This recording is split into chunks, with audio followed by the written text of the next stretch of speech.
We turn now to major election results out of Mexico, where Claudia Sheinbaum has made history as the country's first woman and first Jewish person elected president of Mexico.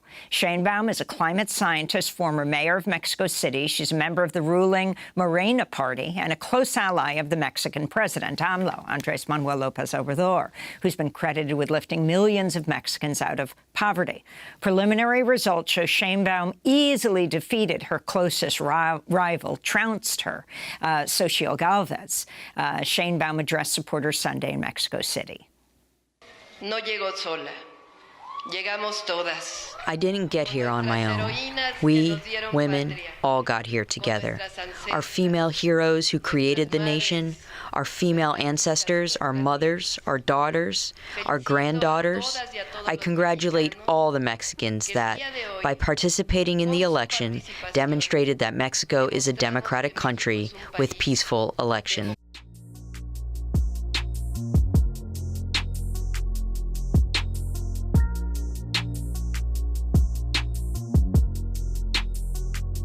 Welcome to What's Left, a weekly political discussion challenging the mainstream left. I'm Eduardo Barca with co-host, teacher and socialist Andy Lipson, socialist Kenny Cepeda, and Alex with us, also colleague, yes, with Andrew Lipson, and invited guests from previous episode that we will link to for anyone that is interested in seeing that episode. You can find us at What's Left podcast.com. You can find that link to our site in the episode notes. You can also find our personal social media handle as at Don Eduardo Barca on Instagram. Please subscribe, rate, review, turn on your notifications, and share your favorite episode where you found this episode. We also have shirts, and you can contact Andy through our blog or wherever you found this episode. Thank you. All right, welcome back, Alex. Hello, I'm happy to be back. Good, and I'm happy you're here as well because of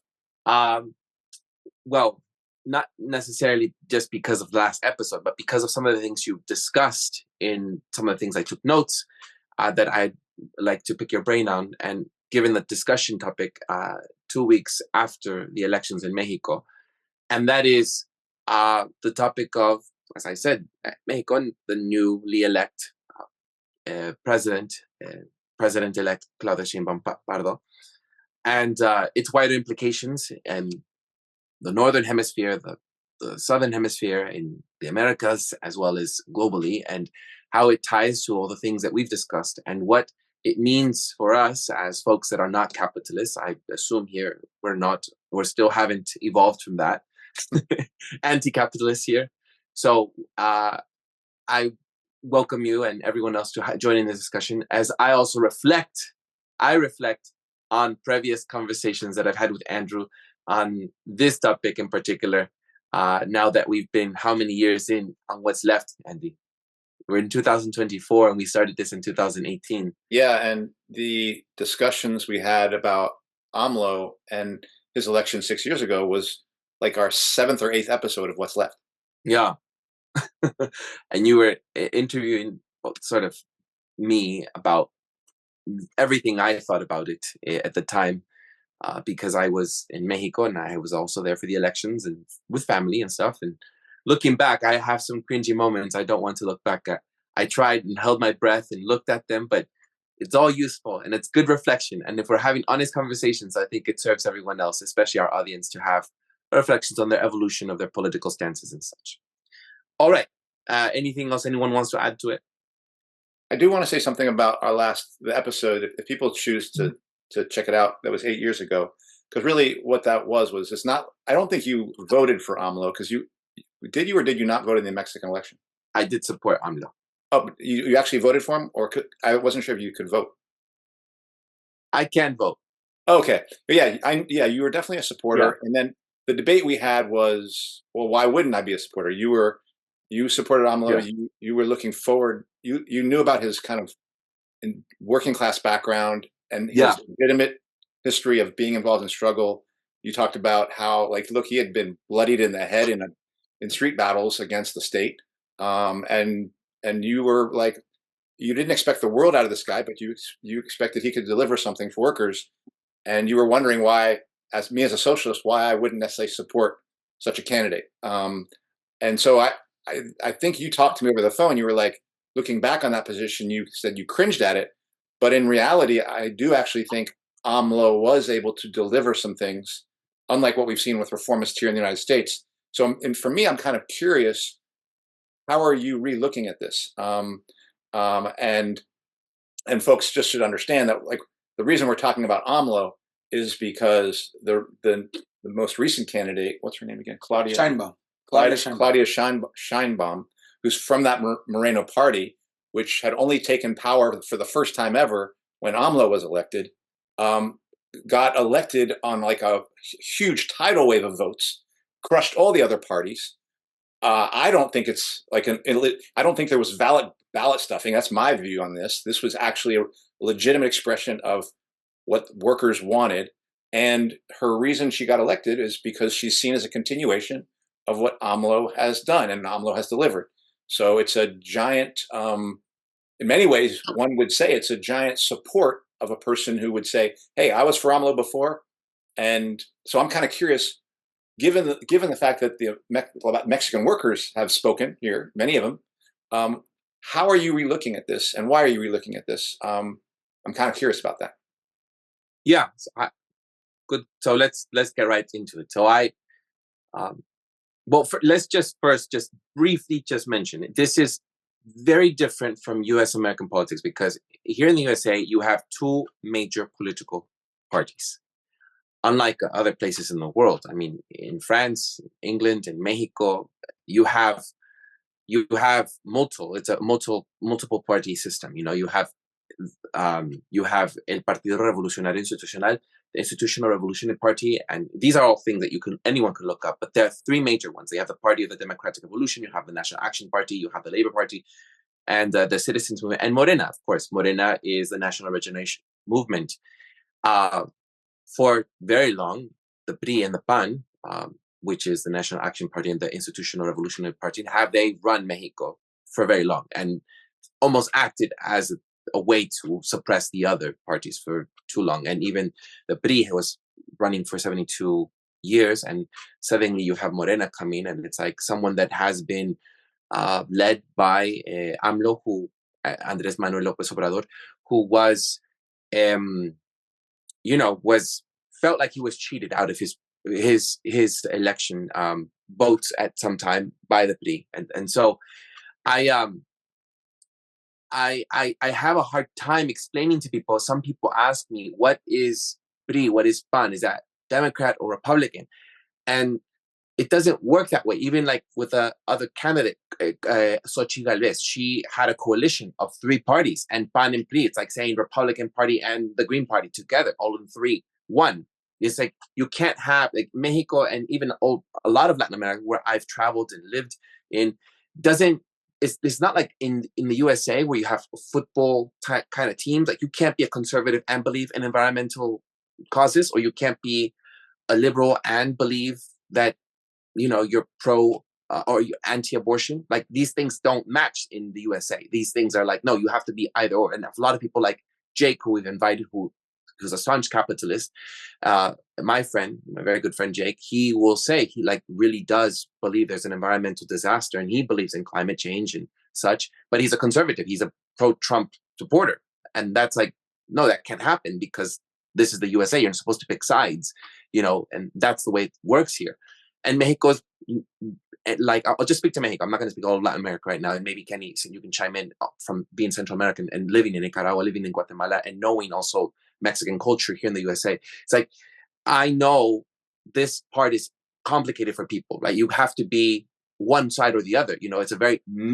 Mexico is a very Catholic country, but you have it approving same-sex marriage in 2006, right? In Mexico City, right before the USA did, right? It's one of the major Latin American countries that did so. You have a very conservative Catholic country, but then you have the legalization of abortion in 1974, and then the expansion of it in 2022. Expansion of it later, not 2022. 2022 is when the Supreme Court justice struck down Roe versus Wade in the USA. So you have people, U.S. Americans, literally migrating to Mexico to have an abortion, right? Or you have people during the lockdowns, el confinamiento, going down to Mexico to go be there so that they can have some freedom, so to speak. We've discussed that with Alison McDowell. Or you have lots of U.S. Americans going down south to get their medical, like dental done, like in Tijuana or Mexicali or other border towns, because they have good dentists.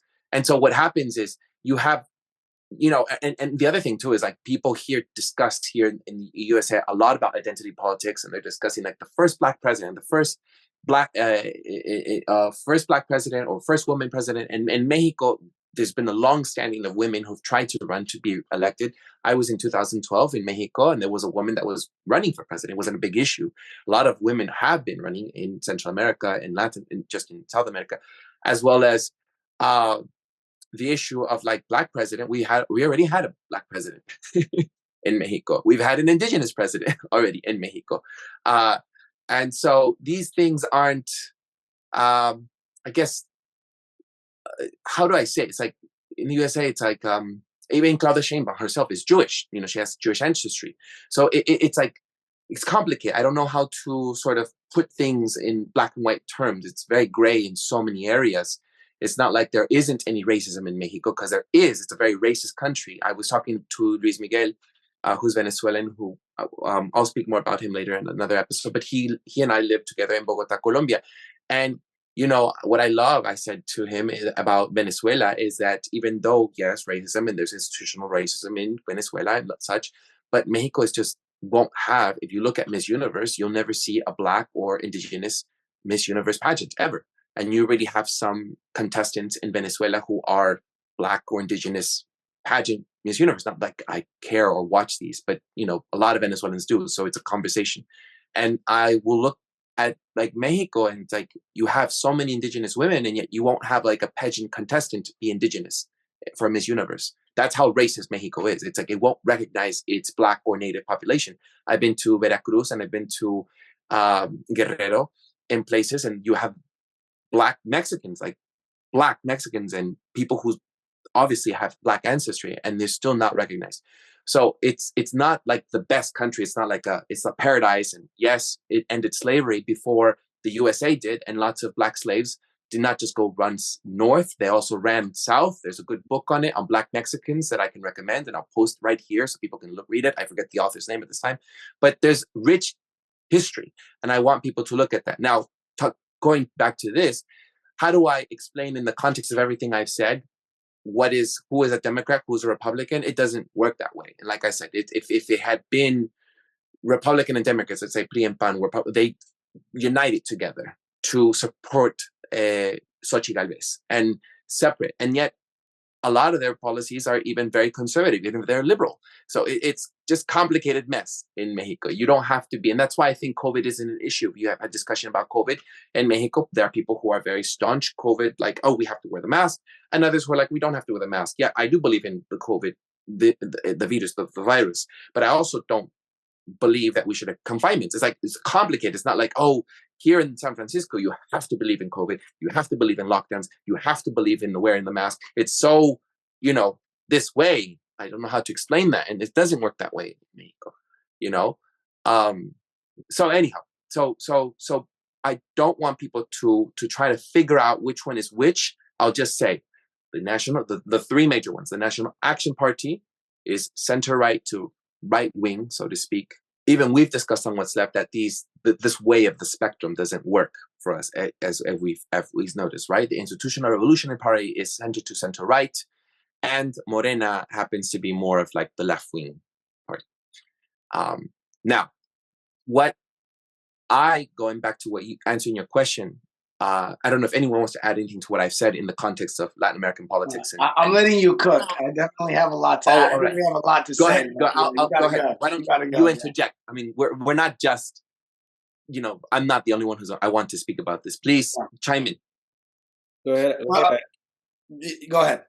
No, you go. It's one of these. Okay. Anything So after you guys.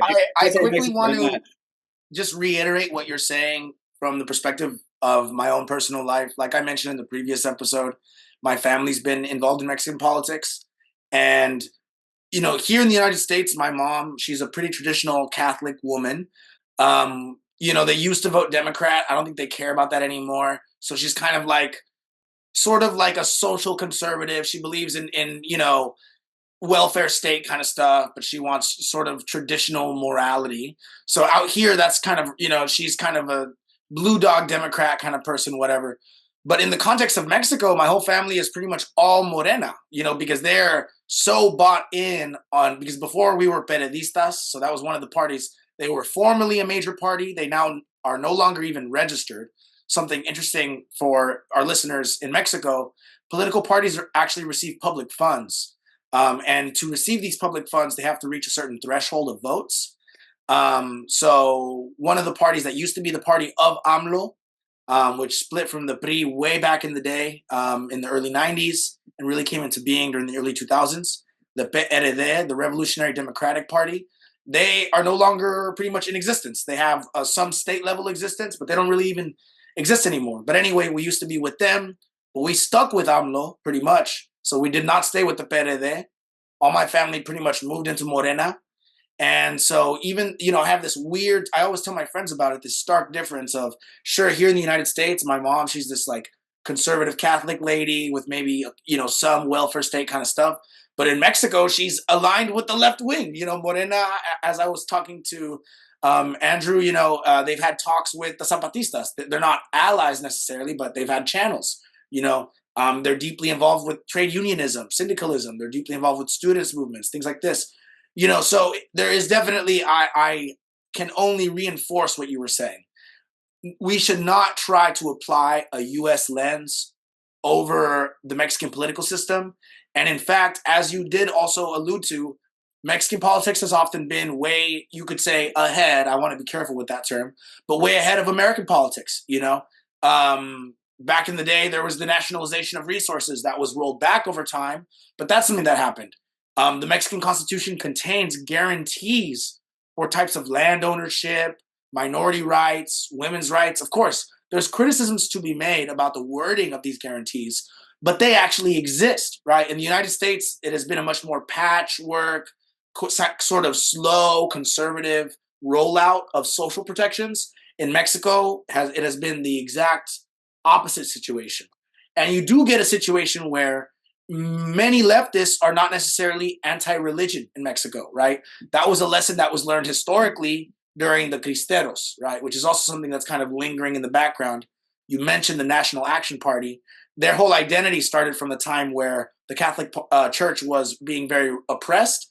And so they became the official opposition at that time. So, there's all this varied, very complicated history that for an American audience, even a European audience, it might not seem like the lines are all straight in Mexico. Mexico is much more dynamic than I think most people would think, especially considering its many years history of single party dictatorship.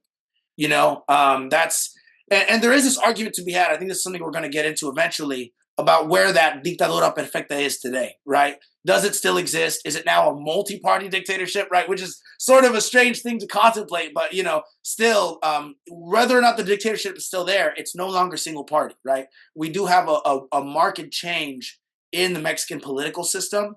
And so there's a lot going on. I mean, the opposition is saying that Morena is becoming the new dictatorship, but it's very funny because the opposition contains the old dictatorship. The PRI is a full member of this ultra big tent coalition that just tried to defeat Morena.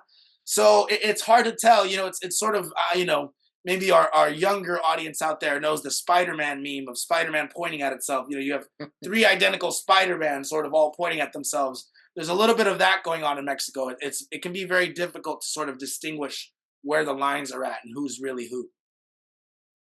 I just want to add to what you're saying. From my understanding of Mexican politics, you can't, again, use our frame of reference of because my understanding is that American politics have a lot of cultural aspects. When we talk about conservative and liberal, it doesn't even mean the same shit in other countries, really. Being a conservative and liberal is about economic views. It's not about like the values, because the values were taken as a given. Like you said, Catholic, conservative. But that was never for debate. What was for debate is like, economic openness or more cautious approach. And so I also want to emphasize the El PRI because El PRI had it's considered la dictadura perfecta, the perfect dictatorship. So there was elections in Mexico, but it just happens that El PRI ruled for 60 to 70 years uninterrupted. And so, but it just so happens that in the 90s, there was an opening. And also that was a period of NAFTA when Mexico was being touted as the international model for globalization. The place to be. NAFTA was the promise to, that globalization was going to be, this neoliberal model to the world and bring democracy, prosperity, peace, to everyone, especially after the fall of the Soviet Union, in the early 90s. And so, just for context, again, El PRI rule uninterrupted. There was some wins, right? Small wins by other parties, but by and large, the PRI governed. And different presidents, the same party, and that party was born out of the Mexican Revolution, right? They embraced a lot of the values of the Mexican Revolution, or in even things like nationalizing, what was underground, like petroleum. The petroleum was not available for for companies, foreign companies, to make profit. It was a Mexican-owned resource to be not enjoyed, but profited for the people. That was the idea. But again, you go through the 90s, the PRI starts losing grip, and then you have El PAN, right? Isn't that where Vicente Fox came from? Mm-hmm. So that was in the early 2000s, right? And Bush and Fox. And so that was the first time that El PRI, it was major news. They lost grip on power. And so there was a beginning of an openness. And so that led us to now where, like, yes, Morena, PAN, PRI also had a candidate that ruled after Vicente Fox, Peña Nieto, right? And so, but yes, there is a change in the dynamic of the Mexican politics, where there are more parties being invited. And so here we are, in a period where a new party, relatively to the scene, it's going for a second term. I mean, and in Mexico, the terms are 6 years, sexennios. They're not, and you cannot be reelected. That's my understanding, right? It's just 6 years and you're out. But then we get here to Claudia Sheinbaum, and she again, she's coming from that she's coming out of the last 6 years. She's, by many people's views, was hand selected by AMLO to continue whatever reforms they're doing, because they have achieved a number of reforms, and that they're still pushing until the last month of AMLO's presidency. And there is something to be said about that. But I just think that's important to understand that PRI governed 60, 70 years. In the early 2000s, right after NAFTA, there was an openness in terms of the political dynamic in Mexico. And so what we're talking about here, this dynamic, is really a result of the last 25 years, really. Yeah, and first off, this is actually helpful for me because it really helps me understand. Obviously, I've been talking about all these capitalist governments as dictatorships. I do think they all ultimately are bourgeois dictatorships, but that can also flatten things out if you just say those things. It can make everything seem the same. And I'm really struck at how restricted political life is in this country when I hear you talk, Eduardo. It's actually fascinating for me to think of other countries where you're not just locked into a political party, which I actually, even if I'm not a Democrat or a Republican or a Green or a People's Party or whatever, I feel like the guardrails right in the political system here compared to what you describe in Mexico and maybe what's going on in Europe as well. So that's very interesting to me. What I'd like to come back to maybe is that initial question that I have for you, Eduardo. And I'm going to try to be a devil's advocate here, because when we discussed 8 years ago, I was like, as a socialist in Mexico, I would not have voted for this, and you said you would vote for AMLO. But let's be clear, like minimum wage has been increased. Under AMLO, minimum wage has been increased dramatically. Union organizing is easier, supposedly. Certain things have been nationalized that I think are considered helpful to workers. I'm not entirely sure what some of those were. There's talk of like a constitutional amendment where the Supreme Court would be voted for versus, having life terms and being appointed. And also supposedly foreign investment money was being redirected towards southern Mexico to actually raise the living standards. And I believe, like 5 million people lifted out of poverty. That's the kind of thing. I still would not vote for AMLO, but I want to come back to you. I would have thought that, and with Claudia Sheinbaum, there's differences, and her green position is not a small thing. There's going to be I believe there's something very dangerous in where that suggests she's going to lead. But regardless, for you, Eduardo, how do you relook at that vote you might have taken for AMLO in light of what I'm telling you in some ways is a record of success on reformist terms?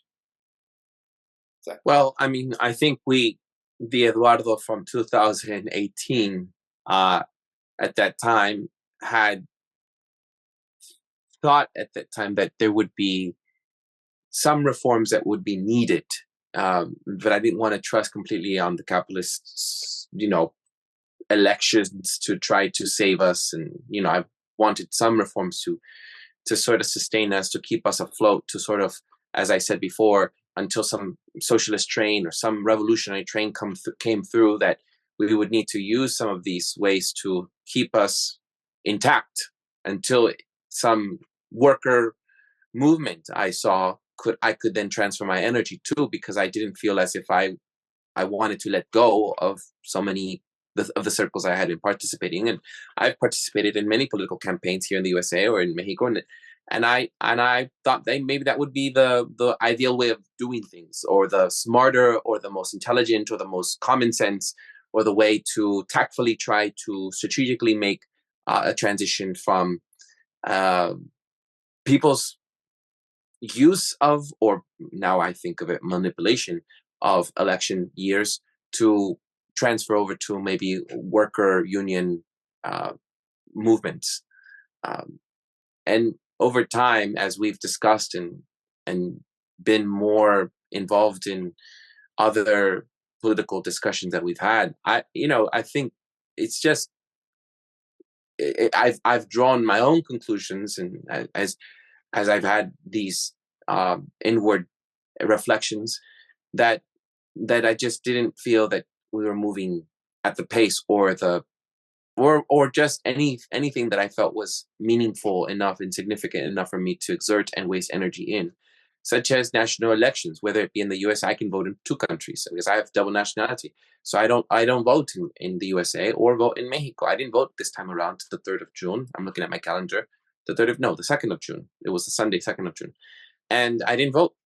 And I don't see myself wanting to be trapped into, more neoliberal politics or more austerity measures. And I've seen this happen in Chile, where, so many young people put their faith in new president elections in Chile. And then there was the rise of the young students trying to, when the austerity measures were coming into place, they didn't feel that this was fair, like this wasn't the Chile they wanted. We see how we place our faith into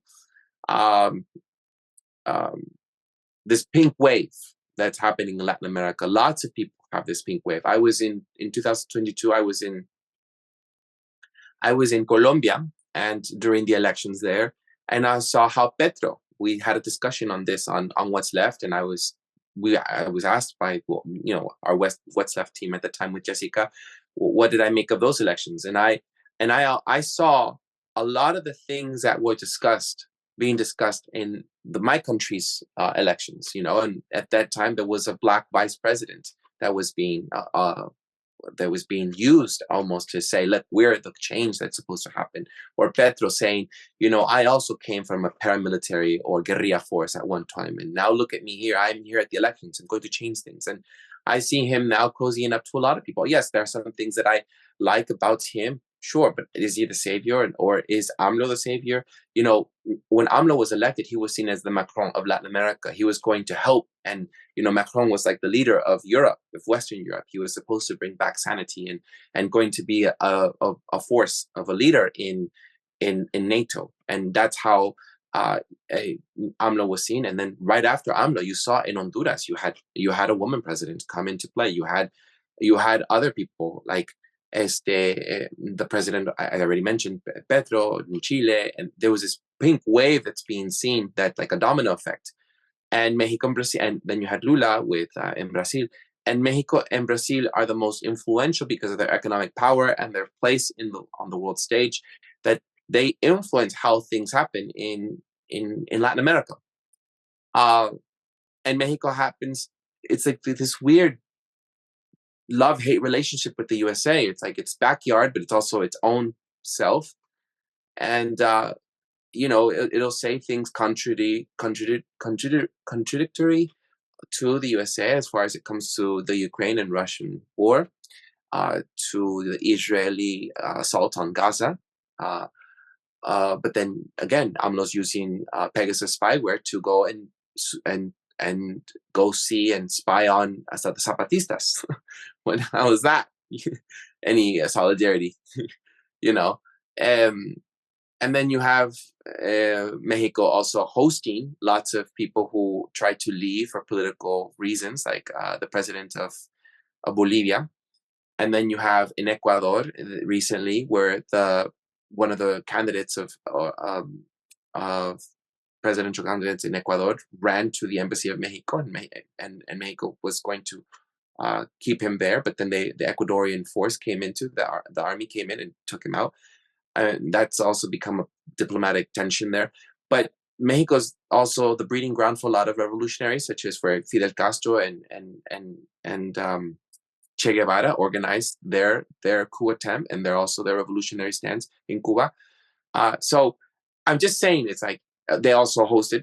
I've seen you read Andy. What's his name right now? This escapes me. I'm thinking of all these names at this time. Trotsky, there you go. Trotsky was also sought refuge in Mexico. So it has a long history as well. Who mentioned the revolution? I think Kenny mentioned the revolution, which was also influenced by Ricardo Flores Magón, who was an anarchist, not a socialist. And everybody attributes the revolution to Zapata, and that's why we have the Zapatistas or Pancho Villa. No, it's like we forget the ones who really instigated everything was Ricardo Flores Magón and his brother. And then he later went in exile, and they persecuted him in the USA. He was a political prisoner in the USA. And, we forget this history of like how much Mexico has been there for change to happen. But now going back to today, do I see that change happening in AMLO? I had hoped so. AMLO at the time was talking about amnesty towards los narcotraficantes, different from previous presidencies, where they had thought that they would take on stronger measures. Remember the war on drugs, for example, right? We had Reagan, and we had as well Bush go full assault, and all these Mexican presidents, even Vicente Fox. And then you have AMLO saying, no, we should try to find amnesty. We should try to find a different way of path, and that's also another contentious conversation. I mean, I see what's happening in Haiti, for example, and it's kind of like what I see with the 6th of January. I don't really have the ideology of the people who went up against Congress, but I see it as, well, this is a movement. This is a movement. I want to see what happens in this movement, right? Like, I'm not going to join them necessarily, but I want to see the attack and the assault that I saw afterwards. Is like, whoa, what's going to happen to any of us who try to have a real strong worker movement against the U.S., the state? And then you look at Haiti, and they don't even let their prime minister in. But who are they? They're gangs, and they're bad, and look at them, right? And then you have the narcotraficantes, who are going to be seen as what? They're going to be seen as also gangs and ruining people's lives, but you have a lot of working class actually supporting them. That's kind of controversial to say in Mexico, but it's true. So I applauded the amnesty proposal. Did it work? I mean, I think there's so much to say around that it's a whole different episode that have layers and layers and layers. I think it takes a lot of healing and a lot of ways for that to change. With regards to his proposals and what you're saying on economic proposals, yeah, I mean, Mexico has had the dollar. I mean, it was when I was before on AMLO, I was like 20 pesos for a dollar. Now it went down to 16 pesos, which for US America is not that great. I mean, they don't get more on their buck.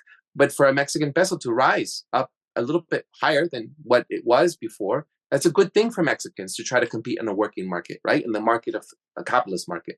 But that's not the market I'm interested in trying to serve or try to cater to. So it doesn't really mean anything when I still see the disparities between the rich and the poor happening. And you have some of the richest Mexicans living in Valle del Bravo and in Condesa and all over Monterrey. And you have the most poorest of the poorest living also in very, it's like, you know, struggling to make their needs met. And what does that say? It's like, obviously, you just, if anyone doesn't understand it now, you should understand capitalism means you have to have poor people. That's the definition of it. So even if he did make all these changes, they're just reforms. And as I said, that's why I gave up. I gave up on these elections. I gave up on these national elections because, I mean, how could I have not? I studied this, and then yet I'm like, I didn't realize, maybe I was trying to be too optimistic or whatever, but you just will always have poor people if you live in an economic, social state that's run by capitalism. You just cannot. You always have people at the top and people at the bottom. And so AMLO could not be the change that he was looking for, even if he did come from in a working class background and was a union leader, and he was fighting and championing the rights of union organizers back down south of Mexico. So anyone can chime in and interrupt me if you want to. So I want to just say that's the Eduardo that was in 2018, and this is the Eduardo that's in this age, and this year, and I will sometimes just even applaud some of the things, but doesn't mean that I'm a supporter. I applaud some of the things. Like, for example, he didn't shut down the whole country like other countries did, like in Colombia. It really, I'm sorry, but really fucked up that country horribly. And we've discussed that on What's Left and what young people have had to do to find ways to survive while everybody was remote working and safe at home. You know, a lot of sex workers rose and used up the hotels that were empty and working on sex camps, which is one of the countries in Latin America that's big on sex camps. And Mexico didn't shut down. Of course, there were shutting downs, as you experienced Mexico at that time. Andy, you went there and you saw that some places did expect you to wear masks and stuff. But those are by business. That was more of like what they wanted to do. But as a country, it didn't. Like, it wasn't national like the way the USA did.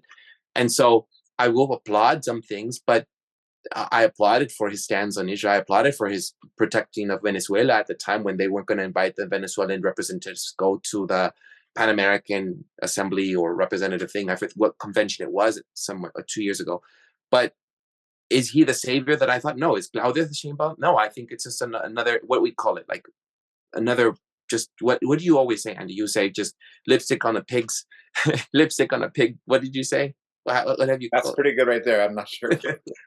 Well, that is it. And so, you know, the abrazos no balazos security policy, I think that takes a long time for it to be effective, more than 6 years. And Claudia Sheinbaum wants to take on those proposals, those economic proposals, and also the way that he has done. She wants to continue the legacy of AMLO.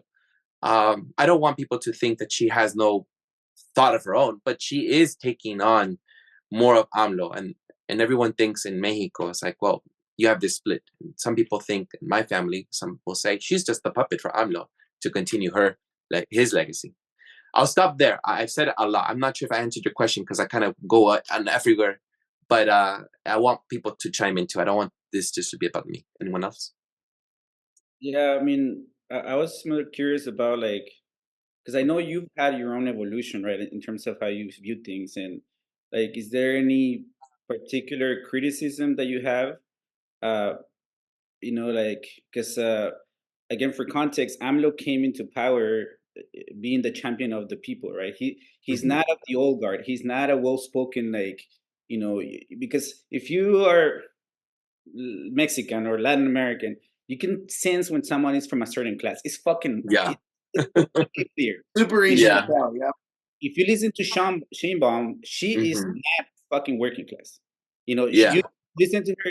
You go to Mexico City, and you know who the fuck is not, like, you know, like it's clear as fuck. Sorry, it's just like it's a mind fuck. Like and so AMLO is this like abrasive, like say the truth to your face, somewhat in some ways evoking, you know, like like why some people, you know, and again, running the risk of comparisons, like Trump, you know, he would just say how it is. He's gonna drain the swamp. He came in some, you know, to attack corruption in Mexico. It's widely known that, you know, there's a lot of corruption in Mexico. You know, not to say that there is no corruption in the U.S. The U.S. is just, they just make it legal. You know, Mexico is a little more under the table. Here it's just fucking legal. But you know, but so AMLO came into power. He was a champion of the people, and you know, there is, and you talked about this economic uplifting, lips, and that is, for me, I'm very critical of that. You know, like, because this is the southern part of Mexico where the Zapatistas in Chiapas and all these indigenous people live, and it's actually very, it's not as, it's compared to the rest of Mexico, it's not as violent. It hasn't been. You know, in the way, you know, in like, yes, they don't have the industrialization that the North has. Monterrey, where all the fucking like automobile industry is, and all the factories, the TVs, and all this shit is made for the U.S. So southern Mexico is different in that sense. But what did AMLO do? The champion of indigenous rights and the people. He has forced a fucking train on the people of the South to lift them out of poverty, quote unquote. Right? And like, this has a lot of environmental issues. It's obviously a particular mode of capitalism. You know, like, it's gonna, in, you know, there are needs, absolutely, you know, for certain people. And also defining poverty is a hard fucking thing, because I would say a lot of those people are wealthier than many fucking Americans who are desperate and sick and medicated, you know, you know, and like just fucking like disconnected from nature and reality. So, you know, like, if you get away from the fucking like touristy bullshit of Mexico, which is very well developed, is one of the best in the world, there is a lot of people who live like more wholesome lives than Americans, you know. But in the name of progress and prosperity, their lives have been upended. NAFTA was one of those things. You know, I had a coworker who told me about like how his dad, you knew the language of bees. If you actually stop and fucking listen, you know, like his dad knew the language of bees, and when they were sick, when they weren't doing well, because that was their livelihood. But, you know, and they also had some, you know, like things left from the revolution, you know, like the way they share land, and like, you know, the land rights. Like, if you work, the land is your fucking land to work, you know, like in those indigenous communities. But now we have a fucking train, you know, that is supposed to be more tourism, destroy a bunch of shit, you know, in the name of progress. And then now, you know, they haven't finished that shit. And also the military is a big part of building that. You know, they're building like a third of that train. In That's something I, at least I learned about this process, that in his presidency, AMLO has empowered the military more. In a way, Mexico is militarizing more. And so again, Sheinbaum, she has a background in fucking environmentalism, right? Like, that's her degree in physics and whatever bullshit. So she's an educated woman who always leads with, you know, she always salutes women first and then men. Like, hola todas, hola todos. You know, like, she's changing, you know, identity politics is in Mexico. There is a dynamic, like the American version of identity politics is in Mexico, because there is a feedback when it comes to this academic world, that because a lot of Mexican, like upper middle class and the rich, come to study in the US. You know, they are born in the US, a lot of these fuckers, the ones who are from the elite families, they have a global outlook. You know, they're cosmopolitan on a world level. Like, this is shit that your average American doesn't fucking understand, I don't think. So Sheinbaum, in my view, like, even though she's an academic, she comes from that world. You know, so we're having a reversion. You know, she's no longer the champion of the poor, but she's an environmentalist woman. You know, in I do feel like the shit that I'm critical about identity politics, how obscures a lot of things, is present in Mexican politics now. And also, just one last piece of that I found out that is very important. So I read that there is like 90 something million people that can vote in Mexico out of 100 and something million the population. So 90 million people could vote, but only 30 something million, 33, 36 million voted for Morena. So it wasn't the majority. So it's not as widely as a success as people think as it is. even though it's being sold that it's progressive. I'm just very critical of this project, in what it means, on a greater scale, because it doesn't, like, I don't see good signs. That's why I'm here to kind of discuss what is this really about. Yeah. I have one small thing to what you're saying about development. That's another thing. It wasn't just the mega trains that AMLO had talked about developing, but he's also talking about developing in the South. It's like a canal, an above land canal that is going to be competing with the Panama Canal that goes from one side of Mexico, but it's going through the South. So again, and that is pitched by socialists and leftists here as like helping. It sounds to me like there's something else that is going on, but I'm sure you have something to say. I definitely. Oh, here, I'll let you. Yeah, go ahead. Just the last thought. The Zapatistas do not support this train shit. They're highly critical, open. They're saying you're not going to our fucking lands. So they're not friends of AMLO.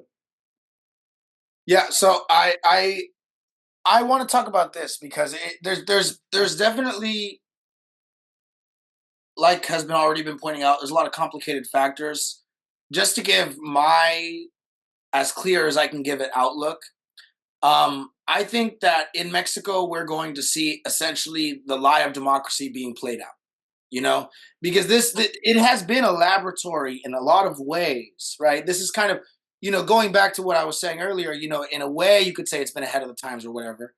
Another way of interpreting that is of saying, oh, Mexico has been a laboratory for global capital, right? In a way, right? And if you even return to the history of the PRI, so as much as Scheinbaum represents technically a clear departure from the past because she was never herself a member of the PRI, something that AMLO he couldn't even say that about himself. At one point in time, during his early political history, he was a PRIista. He was a member of the PRI. Mm-hmm. Okay? But even for her, right, so she was one of like the founding student members of the PRD, things like that, right? This whole history, there's this idea in Mexico of Cardenismo. All right, Lázaro Cárdenas. He's kind of upheld as this progressive, kind of leftist president. He supported the Spanish Republic during the Spanish Civil War. He hosted Trotsky. Even though he hosted Trotsky, he still had warmer relationships with the Soviet Union. He brought the trade unions back into the fold when they had been kind of excluded during the later end of the Maximato, which was an early presidential dictatorship that existed in Mexico. But he himself, he was a party man at the end of the day. Lázaro Cárdenas, he actually gave the PRI its final name. Before him, it had been the PNR, the PNM, it had gone through a bunch of different names. And he was the one that gave it, it's the institutionalized revolution, right? So even though he was the one that nationalized the petroleum fields, he created Pemex, all of these things that he gets lauded for. There's also another way in which he is the inheritor of the legacy of left subversion, right? To go back to the episode that I started with, right? If we look at it through that lens of social democracy, of these so-called progressives, of people who are taking away the mic a little bit from radical leftists, right? From these anarchists, communists, radical trade unionists that we were talking about, people like the Magon brothers, right? People like the early Mexican Communist Party, which was actually founded by an Indian. It was so international that it was actually a famous Indian communist, M.N. Roy, founded the Mexican Communist Party. Yeah, he was from India. He was a very famous theoretician in the early communist movement. So, Mexico was a huge ideological birth ground for a lot of these radical movements. And you can see, going back to Cardenismo, he himself had already sold out the left. Right. So even though he gets a lot of this credit and benefit for doing these supposedly left sort of national measures, that was only done after what I would say the actual left had already been clipped of its wings. Right. It like the Mexican Communist Party, the Mexican Socialist Party, that already been brought into the fold of the Priista sort of outlook. Right. And even though many years later the Communist Party kind of became an actual opposition, they got outlawed. That didn't matter, right? During the time of Cárdenas, they were pretty much on this sellout kind of thing. And that is the legacy that Scheinbaum and AMLO are working with it, because, and this is where what I was alluding to earlier with this idea of the continuation of the perfect dictatorship,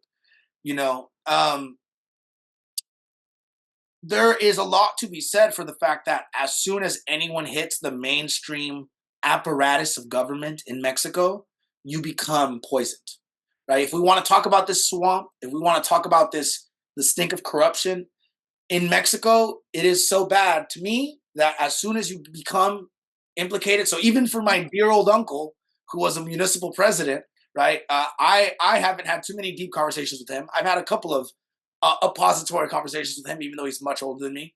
But for him, he was part of the corruption, right? Even if he himself didn't take money or anything, that whole system is so rooted. Like, this is what I was telling Andrew before the show. In a way, there's a legitimacy to the democratic upsurge because everyone is being corrupt. Like, so in a way, there's a leveled playing field, because yeah, Morena's a new party and they were able to seize the means of political power in Mexico, and they were able to defeat the combined expertise of the three oldest parties that were still in operation, right? So there's something to be said on the sort of realpolitik, liberal level of, yeah, they did something, there's obviously some sort of conflict going on. They're not totally united. It's not like there's some sort of big Illuminati thing on that level. But then again, right, like you're saying, there's all these projects going on where things are not as they appear to be. And I would point that back to this idea of, while we can say maybe there were some gains in the short term for the Mexican worker, long term, it is that setup for the subversion of power. For, and I mentioned earlier, the Zapatistas, early on in Morena's existence, there was a dialogue. As of right now, as you pointed out, that dialogue is no longer, right, in a friendly way, because they're making that turn. And I think, unfortunately, as much as in the Mexican example, we've seen more movement, it's going to inevitably fall into that same pattern of being a sellout, because really, and as always, I mean, my point of view is always going to be historical. I'm a historian. That is always like my main thing. The history of Mexico is one that is marked by egotism. It's one that is marked by personalities. It's one that is marked by caudillismo, having strong men, having this sort of backstabbing thing as well. That has been the whole history of Mexico, right? And so I think that the hope that exists within the Mexican example, outside of the argument that Andrew was presenting at first in terms of, they have done some of the reforms that they promised, I think the hope is, again, in the exposing of the lie of liberal democracy, right? Until we have legitimate people's democracy, until we have legitimate workplace democracy, right? Until there are congresses which are composed at the local level of every single person, until political power is exercised in that way, you're not going to have a legitimate expression of the people's will. Even though you have, right, a majority of the electorate, which, as you rightly pointed out, does not actually constitute a true majority, right? There is a way in which it's a subversion of the people's power, but hopefully they will come to realize, and this is a feeling that has always existed in Mexico, of son los de siempre, right? They are the ones of always, right? And even people that you might throw at it, like AMLO. Can you say what that means again? Los de siempre, the people of always. What does that mean? They're always in power, right? Oh, okay. Because, just to give a little extra historical context there, Mexican presidents used to be picked through dedazo, a finger. Basically just like, you're going to be, it's you, it's you, it's you. So even though technically there was no re-election, well, no, I mean, the guy who used to be in charge, he's now the one calling the shots behind the scenes, right? This has existed in Mexico for a very long time, right? It is a continuation of this system, right?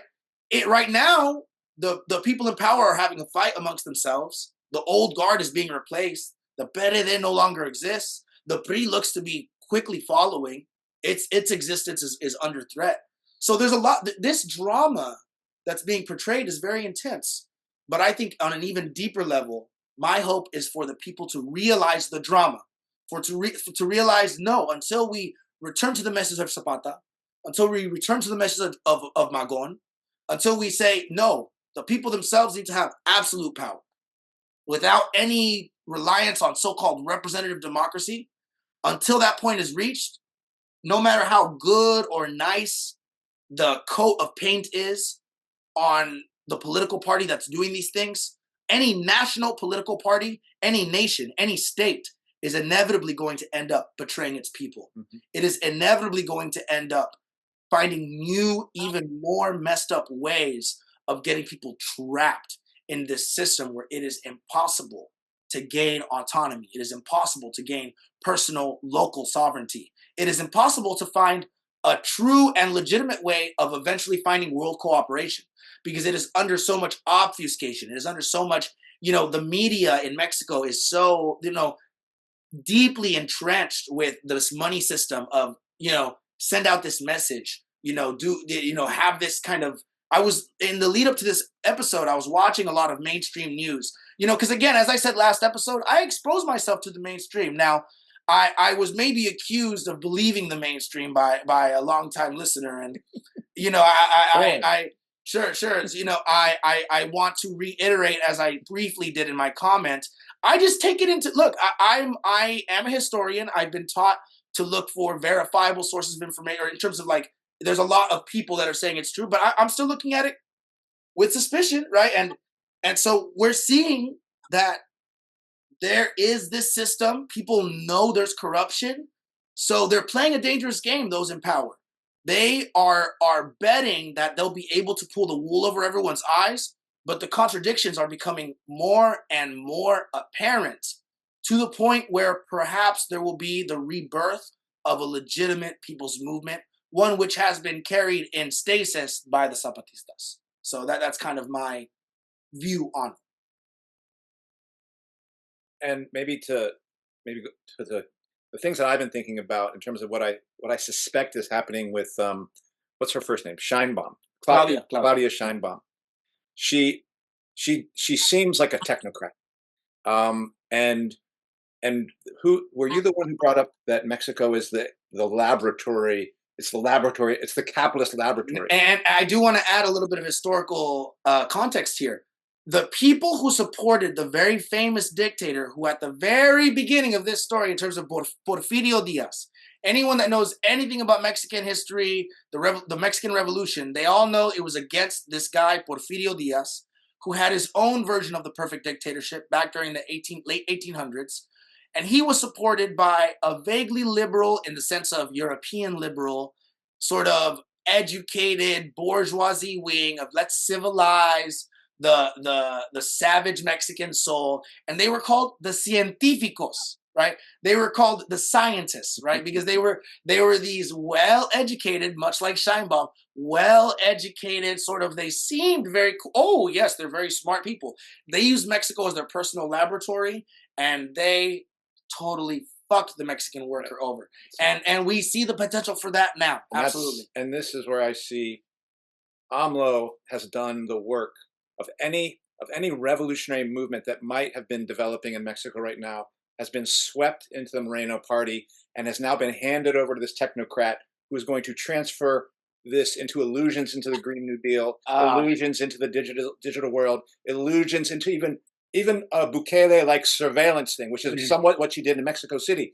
AMLO has built up the military. She's going to build up the police. Surveillance thing, yeah. And she's going to also say, hey, look, we're nationalizing this. She's going to centralize power in the state, but do it with, in a sense, with the momentum of that blessing of the working class right now. And this is what's going to be, I mean, in many ways, there's going to be a lot of, the U.S. ruling class is going to be looking at this and saying, when we need to, exit our chrysalis of the Democratic and Republican Party and put our democracy into a new form in order to survive another round, what can we learn from this? Because I think we should not think that Democrats and Republicans are forever, necessarily. There may be new forms of which of the bourgeois dictatorship. The powers that be. Yeah. So I think it's a very chilling lesson that these motherfuckers are smart. They try many different things. They learn from each other.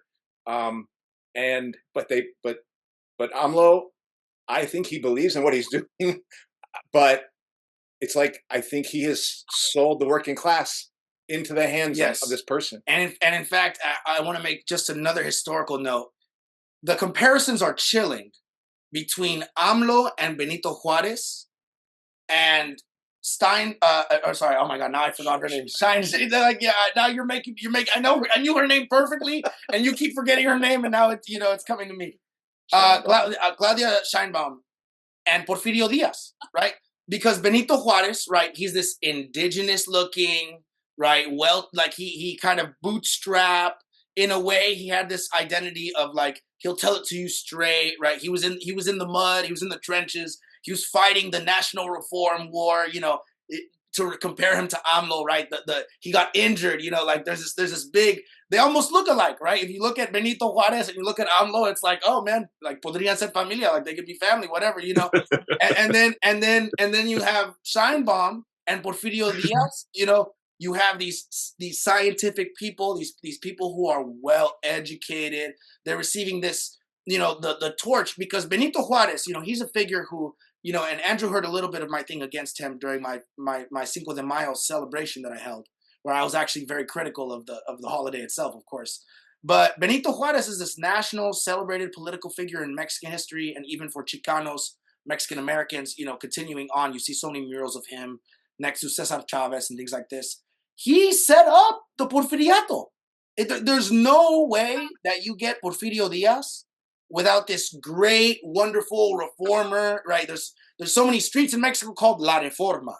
Benito Juarez, oh my God, he was so beautiful. You don't see any streets named after Diaz, but he 100% made that happen.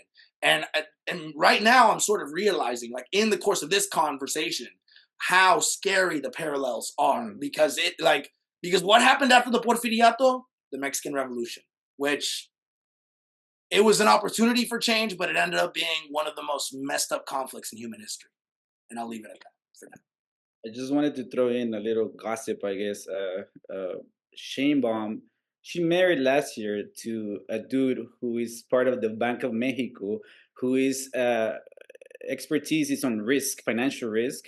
And before that, he did some digital shit, and so, like, again, this is the type of people that, the world they come from, that this is the kind of shit that makes me highly skeptical, of these, like you said, technocrats. But it's also fascinating because Mexico has its own fucking rhythm. Because, like Eduardo was saying, like, it didn't necessarily like fully dived in the pink tide, of Argentina with Kirchner, Lula Silva, in Ecuador, and Bolivia, Evo Morales, in Nicaragua. They didn't, they were doing their own thing, but it's fascinating that it's leading to the same place. Because remember when we talked about Bolivia, the Más o Menos episode, and how, Lipson, you mentioned that under Evo Morales, the exploitation of the natural resources fucking bloomed. This is a supposedly leftist, person who, like, in order to do this shit, had to go after, indigenous lands and affecting indigenous ways of life. And actually, a lot of indigenous people started questioning, his shit in Bolivia. So the parallels are very similar, even though Mexico is not, because the pink tide, I think, is gone. Like, we're actually moving to right wing, like more strongmen in a lot of parts of Latin America. Fucking Argentina, Milei. Greetings to my brother. He just made it to Argentina today, actually.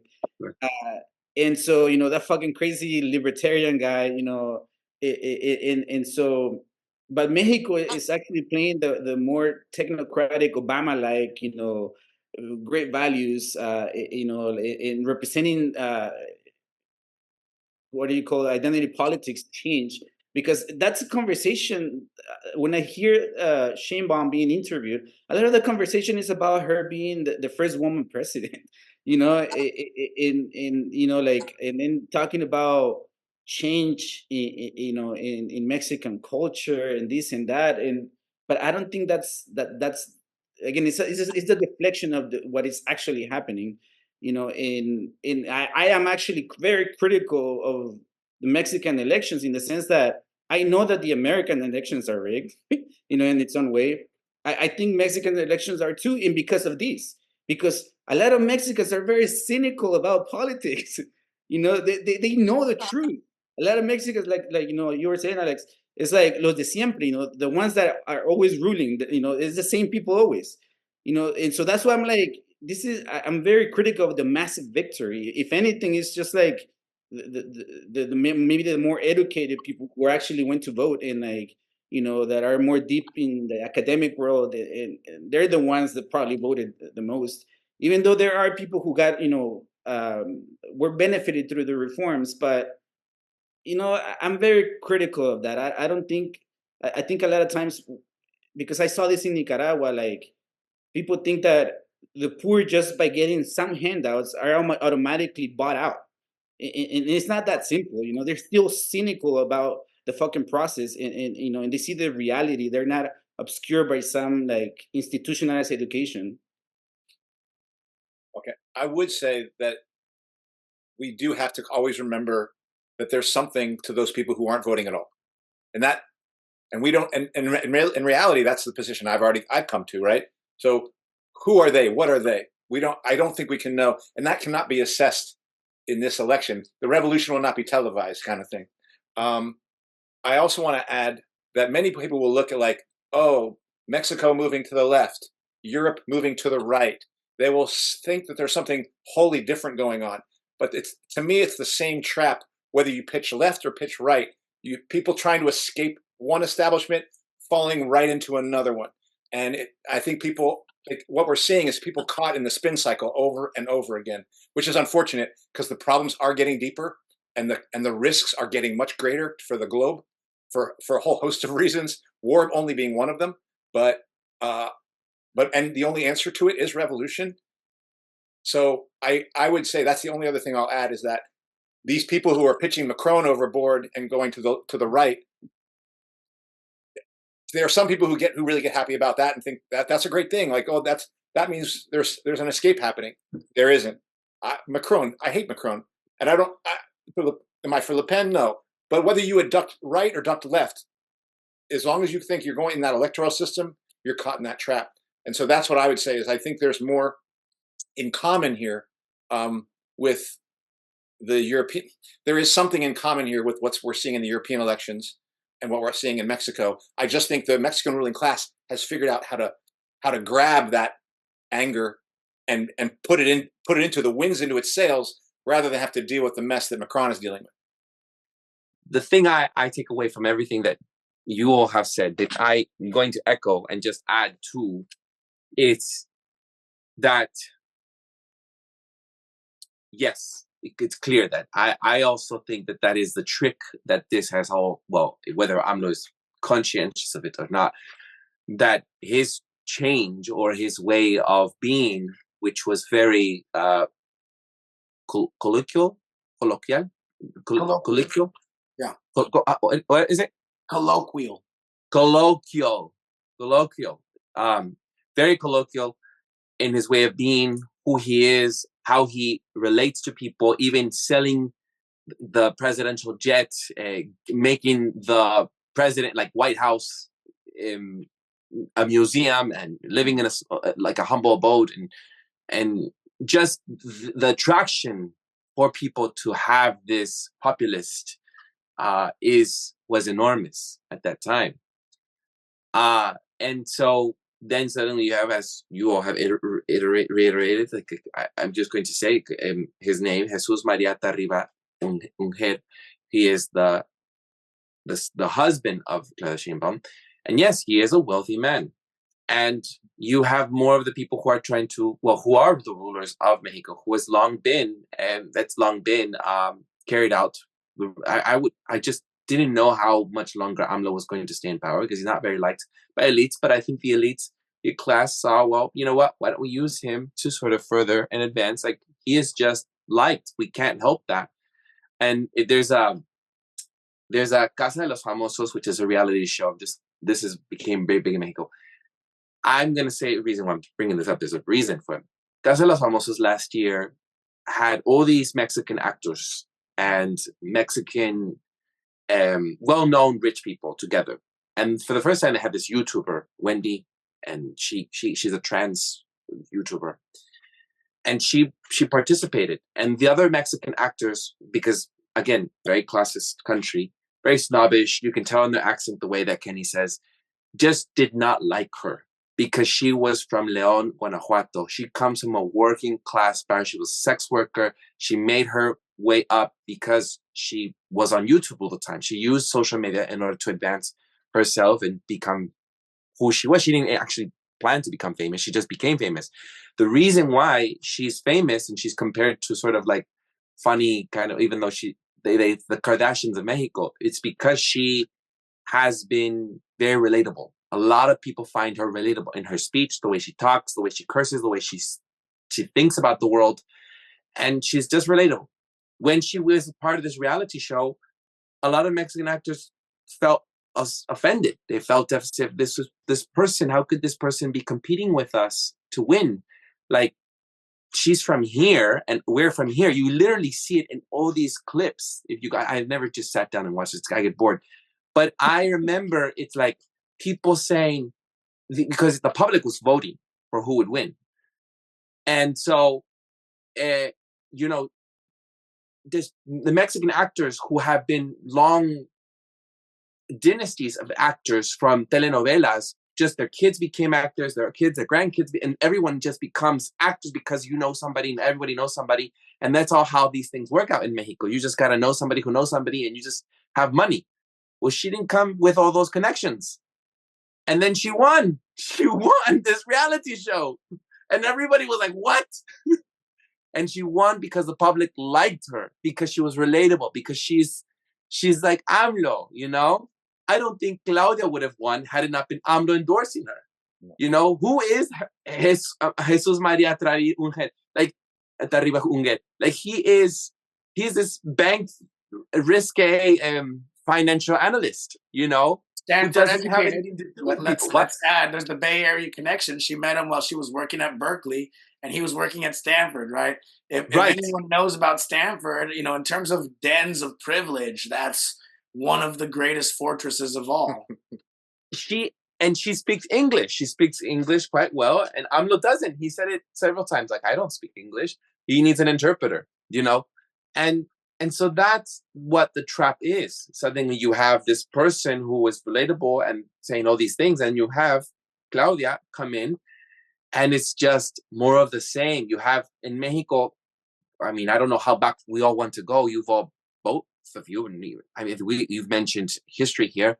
Are we going to go back to when Mexico was not Mexico and was New Spain, and it was controlled by the Spanish monarchs?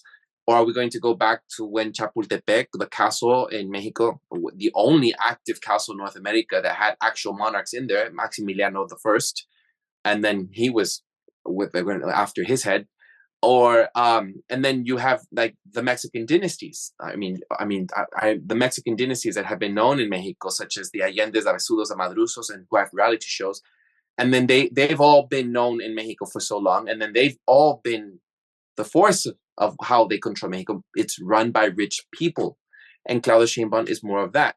I remember Xochitl Valdez when I was looking at the presidential election debates.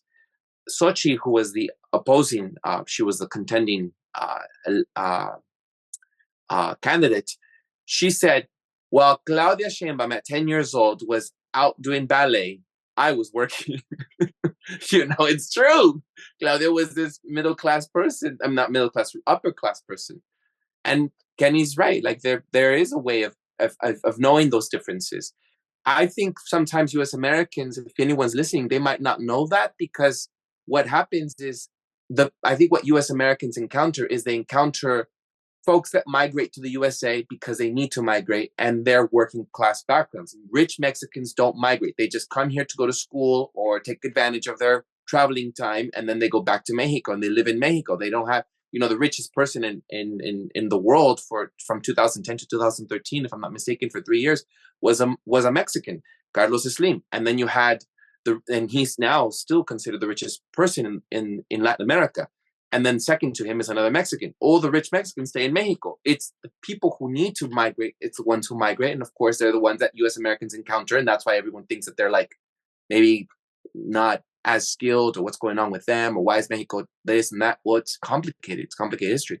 But as Alex has said, it is a capitalist laboratory. And we will see what happens. And if you want your country, so many countries are already like this, but you want to see your country screwed, look at Mexico. It's so rich and poor at the same time. And you have these disparities, and people are suffering because of it. And that is capitalism right there for you, everyone. That is what that looks like, and that will always look like that. You will have the people in the minority top always running the country, and the smaller, not the smaller, the working class always impoverished, and that's not the future I look forward to. That's not the future I look forward to. And it's like one of the trans women, Maria Clemente. She's what do you call it? She's the congresswoman in Mexico City, and she had been exposed through Twitter that she did this pornographic video, and she said, "Well, I'm a sex worker. What can I say?" And she said this, and I really agreed with her when she said this. They asked her, "Do you think it is? Do you think that you're worthy of being a congresswoman when you are a sex worker at the same time? Like, how could you be a sex worker and, work as a representative of the people?" And she said, "Well, it's another job I hold. Should you hold another job? And do you think that you can't, like?" And they said, "Well, I will stop doing sex work because it's legal to do in Mexico to do sex. I will stop doing sex work if you talk to my colleagues to stop being corrupts who are engaged with big law firms and business folk that have connections with other jobs besides what they do as a congressman or a congresswoman, who are tied to other people who are in the oil industry or who are in other industries, and you're attacking me because I do sex work? Talk to them and tell them to stop being hold these other jobs, and I'll stop holding my job as well. But you're attacking me because you think it's a morality issue, and I'm a sex worker, so I'm not going to stop doing sex work." And people found that offense, and she was right. So many other politicians have other jobs; they hold other things, and that's the connections that people have. The elite class has so many ties in how they run the country. Anyhow, so I just wanted to echo what we've been discussing, that yes, and I agree, and that is the sad state of affairs in a capitalist world, well, in this society that we're discussing. I don't know if anyone wants to add something to that. I just want to bring up that,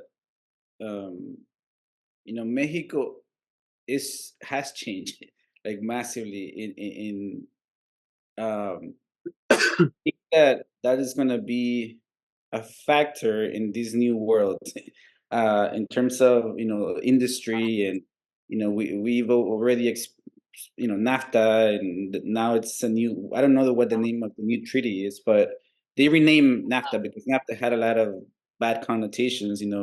It destroyed many lives in Mexico and in the US. It wasn't attacking workers on both sides of the wall, but that by and large involved the Mexican North, like closer to the border.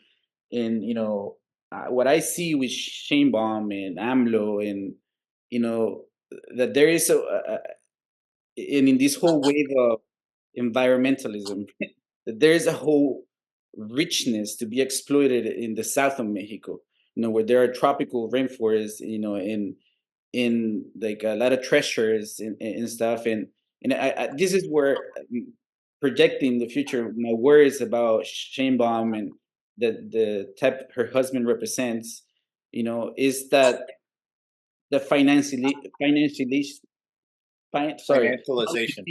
financialization of the forest, the nature. We've been talking about this in other contexts, because there is still more to be exploited in Mexico, more than just like, there's more workers in the south that haven't been brought into this trap of the capitalist quote unquote progress, system, which is not, because I've talked to people, like when I've traveled to Mexico, people who work in Guadalajara in these fucking factories, car factories, someone in particular who works in like upper management, they're honest. Like the workers themselves don't have a great quality of life.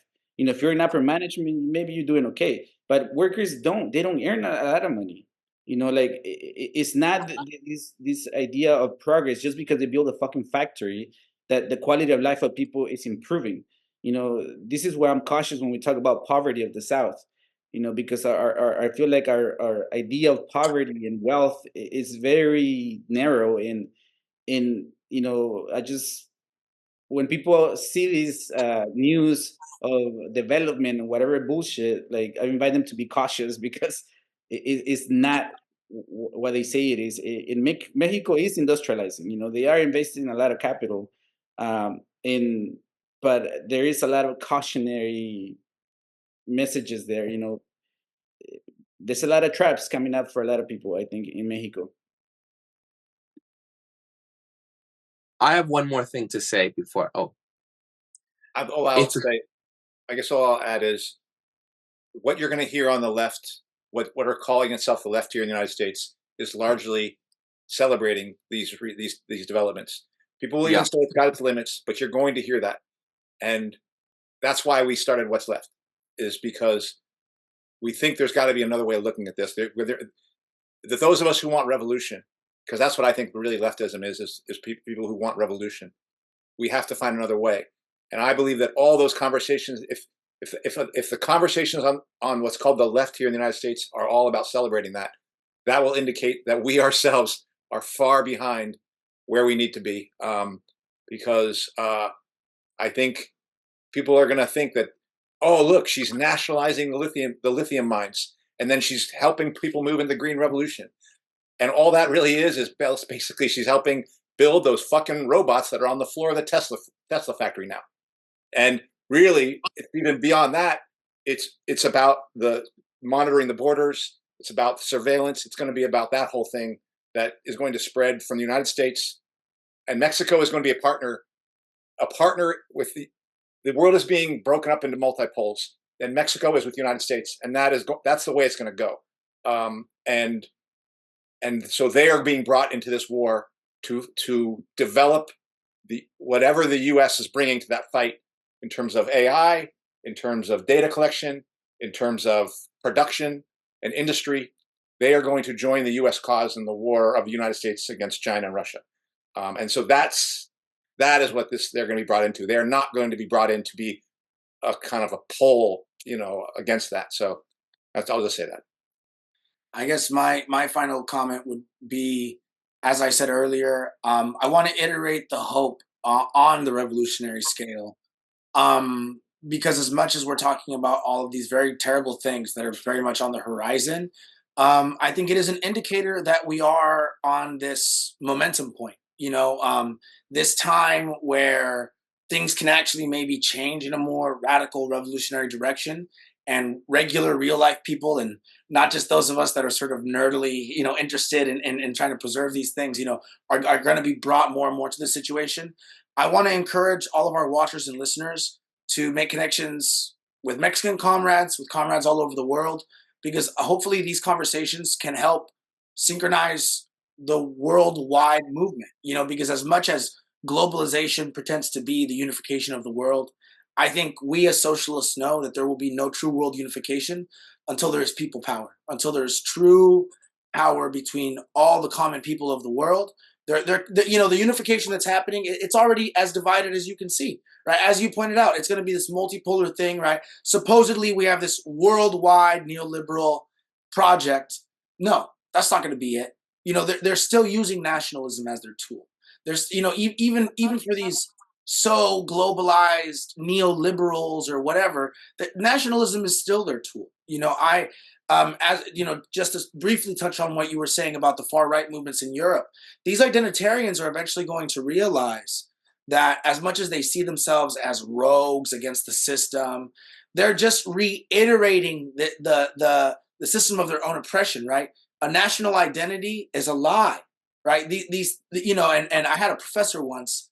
I might want to get into contact with him, but he called himself a post-Mexican. He was saying, like this very idea of being a Mexican has to be deconstructed.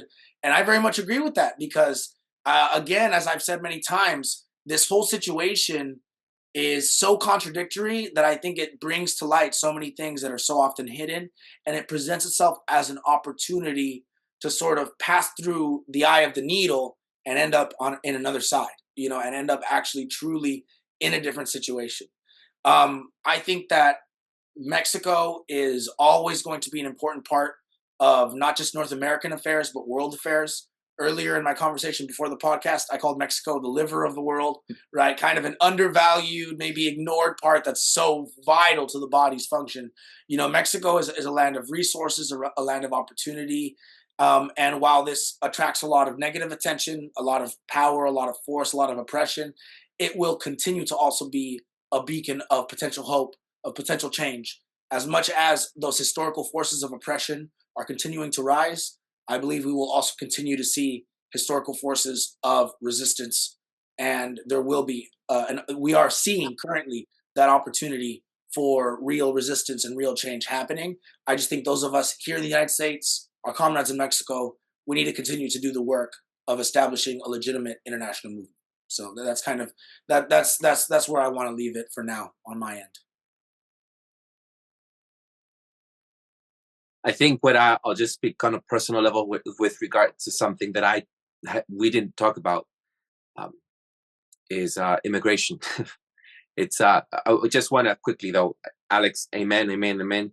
I was in Colombia once and they were talking about God. I'm sorry, I'm just digressing here a bit. And they were like, long live God or whatever. Amen, amen. And then I didn't say amen. And the woman looked at me and she said, Di amen. And I was like, oh, perdón. Say amen. So I'm just, that came to me as I said amen, amen to you. Maybe I'll leave that in, maybe I'll take it out, depending if Kenny thinks we should keep it in. You know, yes, that is I think we'll have to do an episode on guerrilla forces, the Raja in Syria, the Philippine guerrilla forces, the Myanmar guerrilla forces. There's a Mexican guerrilla force in Mexico. There are the guerrilla forces in Colombia. I think they have a lot to choose from. And all of Latin America, even if it's not current, maybe the past guerrilla forces of the past that I think we should look at. So maybe we should do an episode on that. Andy, we've discussed that when I was in Colombia. We're going to do that sometime soon. Not when I'm stressed over this immigration issue, right? At this time, though. So to speak to that immigration issue, though, this recent wave there's at the border, and it has to do related to the border. The recent wave at the border, I have been disappointed in AMLO, and this is another reason why. As I was living in Colombia, everybody there says to me, "I love that you can come to Colombia and we can't go to Mexico." Venezuelans have said that. Colombians have said that. I have 2 passports. I use my Mexican passport. I've used it to go to France. I've used it to go to other countries, to Jamaica. I've used it to go to Central America, and everyone looks at it and they see it. I'm Mexican. It clearly shows that I'm Mexican. There's no issue. I don't have to have a visa to go into Guatemala. I don't have to have a visa to go to Nicaragua. I don't have to have a visa to go to France. I can use my Mexican passport. It has a lot of strength. It's not the top strong passport. I think Japan or England, I'm not sure which one is the top one. I think the USA comes at number 6 or something, or number 9. I come at number 23 with my Mexican passport. That's pretty high up for a passport. And when I was in Colombia, I was told that. Did you have to have a visa? Or what did you do? How did you? And I just used my Mexican passport. My cousin then came to visit me. It's such a, it's like the freedom to not think about these things are, I don't know what other word to use, but privilege at this time. I'm not using it in the form of identity politics or the woke kind of way that they use it here in the USA. But it is like my cousin, I was lonely and I told my cousin, can you come down to Colombia or can you come to California? And my cousins will, yeah, sure. They take a flight over to California or take a flight over to Colombia and they'll visit me. And, I talked about helping migrants, and I even helped a Chinese migrant that made friends with my Venezuelan friends in 2022. I've helped other migrants in last year, and I'm helping migrants even today, although not as resourceful as I once was economically. But what I have seen over and over is just how much these borders control. It's just capital frontiers. That's what it is. And people in Mexico are not leaving as the highest percent, the highest displaced, second to is as displaced. I don't know if it's second to Ukraine, but it is Venezuelans. And they're just not because of a war or something like that. They're moving out of Venezuela. And at the border, there are so many Venezuelans and so many Colombians, South Americans, and even Argentinians are leaving Argentina. The economy is not that great in Argentina. And so I get this feeling that, before I go into my feeling, the statistics have shown, though, that Mexicans are not actually the highest number of people who are leaving at the border, going over to the USA, crossing the border. It's Central Americans and South Americans. And if you go to Chiapas, in Tapachula, you will see there are even Indians and Chinese and Arabs and Africans. It is incredible. What's happening at the Darien Gap right now, who my roommate and person I lived with in Bogota will be going into it this weekend, into the Darien Gap, which is the jungle. There are so many nationalities there, and I, relating to Mexico, was really angry and upset that I started seeing all these restrictions on migrants crossing, and how much the force on migrants has to, but what's the word? Buckle down on or force on.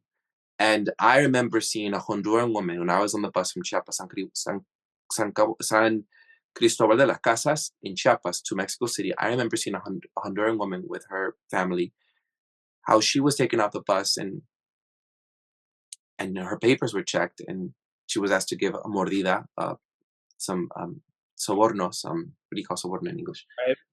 Bribe. Thank you. And at the time, it doesn't come up to me, the interpreter that I am. People can question my profession, and I paid for it, and I felt compelled to do so. But that was it. That was as far as what people would do. Now they're making you pay more and they leave you on the street. They leave you on the motorway, and I see now how many migrants are moving into Mexico. You have Haitians, you have Cubans, you have Colombians, you have Venezuelans, you have people in I'm middle class, but I have family that are from harder neighbor, like more like maybe barrios that are very strong, like very like ghettos, or people that consider them to be sort of very hard lined neighborhoods, urban. And then I have family members who live in nice estates. And wherever it is, you have migrants all over. They're seeing them pop up everywhere. And that's the changing face of Mexico. You have kids that are kids that are born in Mexico, whose parents are from other, like I saw a Nicaraguense family that have kids that speak Mexican because they're going to school in Mexico. And I saw a Chilean family that also have had that happen. And that's just the changing face of Mexico.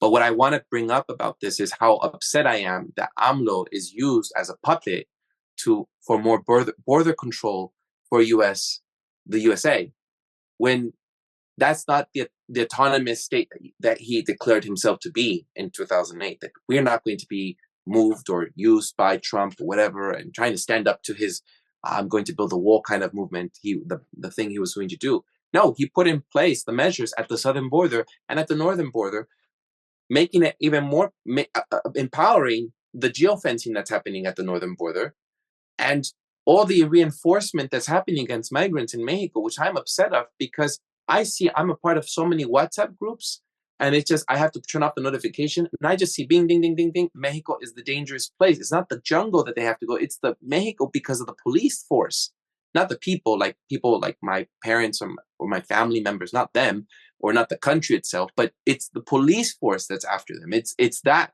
the state tyranny that I'm seeing. And they're all saying it's not the jungle you need to worry about. It's Guatemala and Mexico. It's that border right there. It's all that transition from Guatemala to Mexico. It's the police force and the Guatemalan force working together and taking working class people's money away from migrants. And that is only happened because of these reinforcement policies helping the USA.